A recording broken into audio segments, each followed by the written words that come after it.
करते हैं तो स्वाभाविक रूप से स्वामी विवेकानंद जी ने एक जो बात कही थी उसको मैं जरूर स्मरण करना चाहूंगा।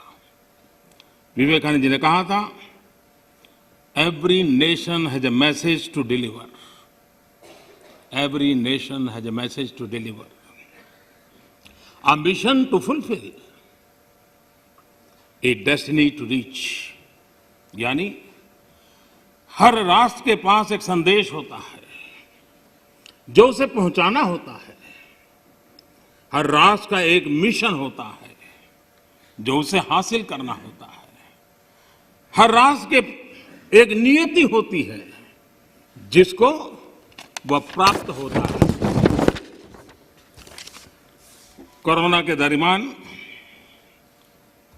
भारत ने जिस प्रकार से अपने आप को संभाला और दुनिया को संभालने में मदद की, एक प्रकार से टर्निंग पॉइंट है।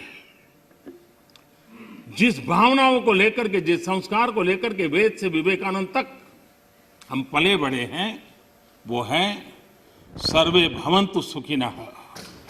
ये सर्वे भवन्तु सुखिनः, सर्वे सन्तु निरामया, ये कोरोना कालखंड में भारत ने इसको करके दिखाया है। और भारत ने एक आत्मनिर्भर भारत के रूप में जिस प्रकार से एक के बाद एक ठोस कदम उठाए हैं और जन सामान्य ने उठाए हैं, लेकिन हम उन दिनों को याद करें कि जब दूसरा विश्व युद्ध समाप्त हुआ था, दो विश्व युद्ध ने दुनिया को झकझोर दिया था। मानव जात, मानव मूल्य संकट के घेरे में थे, निराशा छाई हुई थी। और सेकेंड वर्ल्ड वॉर के बाद, पोस्ट वर्ल्ड वॉर, एक दुनिया में एक नया ऑर्डर, न्यू वर्ल्ड ऑर्डर उसने आकार लिया। शांति के मार्ग पर चलने के शपथ हुए। सैन्य नहीं सहयोग, इस मंत्र को लेकर के दुनिया के अंदर विचार प्रबल होते गए। यूएन का निर्माण हुआ, इंस्टीट्यूशंस बनी, भांति भांति के मैकेनिज्म तैयार हुए ताकि विश्व को पोस्ट वर्ल्ड वॉर के बाद एक सुचारू ढंग से शांति की दिशा में ले जाया जाए। लेकिन अनुभव कुछ और निकला। अनुभव ये निकला कि दुनिया में शांति की बात हर कोई करने लगा। पोस्ट वर्ल्ड वॉर शांति की बातों के बीच भी हर कोई जिसकी ताकत थी अपनी सैन्य शक्ति बढ़ाने लगा। वर्ल्ड वॉर के पहले दुनिया के पास जो सैन्य शक्ति थी, यूएन के बाद वो सैन्य शक्ति अनेक गुना बढ़ गई। छोटे मोटे देश भी सैन्य शक्ति की स्पर्धा में आने लग गए।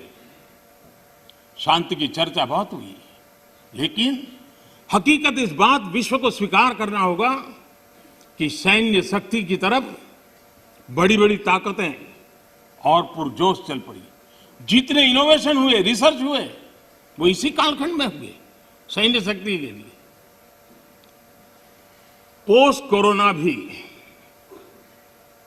एक नया वर्ल्ड ऑर्डर नजर आ रहा है। पोस्ट कोरोना के बाद दुनिया में एक नया संबंधों का वातावरण शेप लेगा। हमें तय करना है कि हम वर्ल्ड वॉर के बाद एक मुख्य दर्शक के रूप में बदलती हुई दुनिया को देखते रहे और अपने आप को कहीं एडजस्ट हो सकते तो करने की कोशिश की। हमारे लिए वो कालखंड भी वैसा ही था। लेकिन आज पोस्ट कोरोना जो नया वर्ल्ड ऑर्डर तैयार होगा, और होना ही है, किस रूप का होगा, कैसा होगा, कौन उसको इनिशिएट करेगा, वो तो वक्त बताएगा। लेकिन दुनिया ने जिस प्रकार से संकट को झेला है, दुनिया इस पर सोचने के लिए मजबूर हुई है और होना है। ऐसी स्थिति में भारत विश्व से कट करके नहीं रह सकता। भारत एक कोने में गुजारा नहीं कर सकता है। हमें भी एक मजबूत प्लेयर के रूप में उभरना होगा। लेकिन सिर्फ जनसंख्या के आधार पर हम दुनिया में अपनी मजबूती का दावा नहीं कर पाएंगे। वो एक ताकत है, लेकिन इतनी ताकत मात्र से नहीं चलता है। नए वर्ल्ड ऑर्डर में भारत को अपनी जगह बनाने के लिए भारत को सशक्त होना पड़ेगा, समर्थ होना पड़ेगा, और उसका रास्ता है आत्मनिर्भर भारत। आज फार्मेसी में हम आत्मनिर्भर हैं, हम दुनिया के कल्याण के काम आते हैं। भारत जितना आत्मनिर्भर बनेगा और जिसकी रगों में सर्वे सुखिनः भवन्तु का मंत्र जड़ा हुआ है, वो जितना सामर्थ्यवान होगा, मानव जात के कल्याण के लिए, विश्व के कल्याण के लिए एक बहुत बड़ी भूमिका अदा कर सकेगा। और इसलिए हमारे लिए आवश्यक है कि हम आत्मनिर्भर भारत इस विचार को बल दें और ये हम मान के चलें।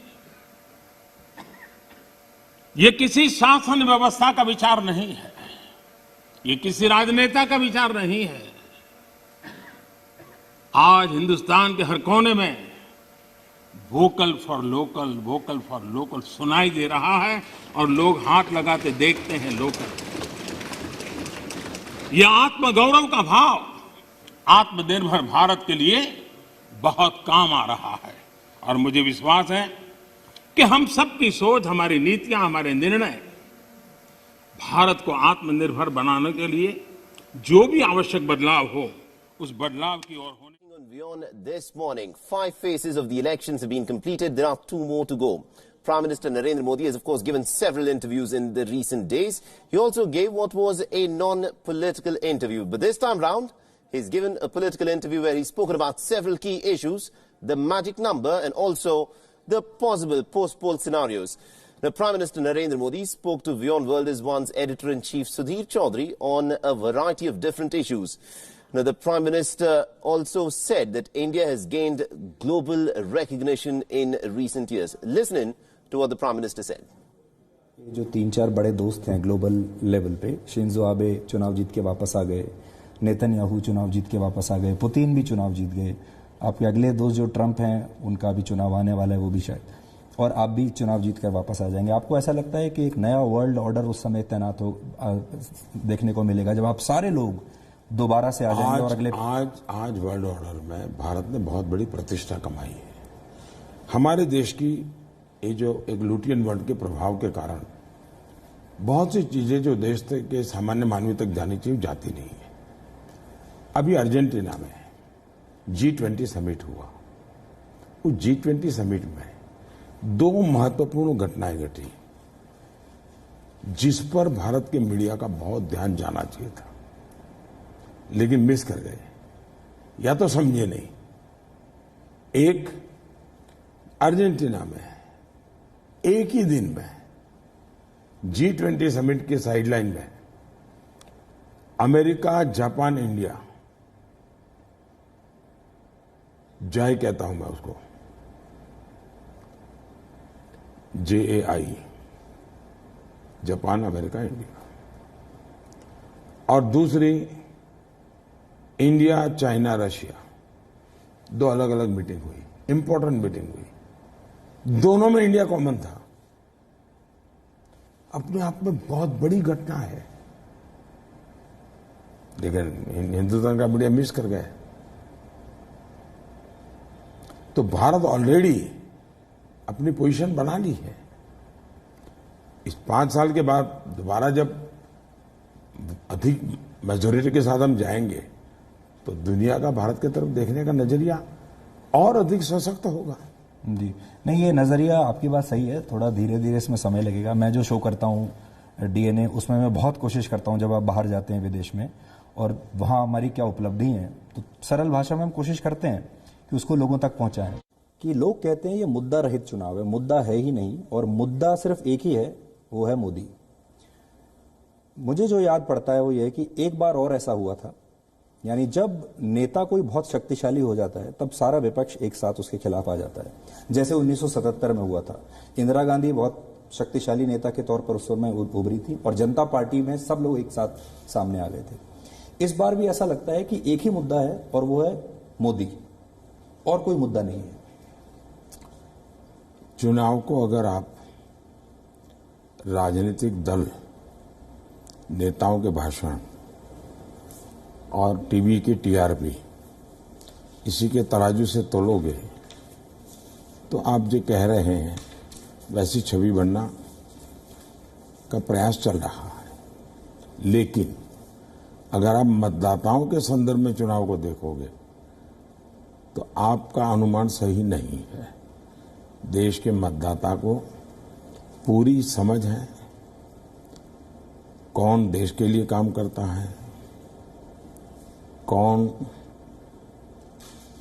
खजाने के पाई पाई का उपयोग देश की भलाई के लिए करता है, कौन अपने समय का सदुपयोग सिर्फ देश के वासियों के लिए करता है। और सामान्य मानवीय को इन चीजों का बहुत बड़ी अपील है। नरेंद्र मोदी क्या चीज है जी? ये तो बहुरत्ना वसुंधरा है। नरेंद्र मोदी जैसे लाखों लोग आएंगे चले जाएंगे जी। ये देश तो 1200 साल की गुलामी के बावजूद भी झुका नहीं है, थका नहीं है, चलता रहा है। हम लोग कौन होते हैं जी?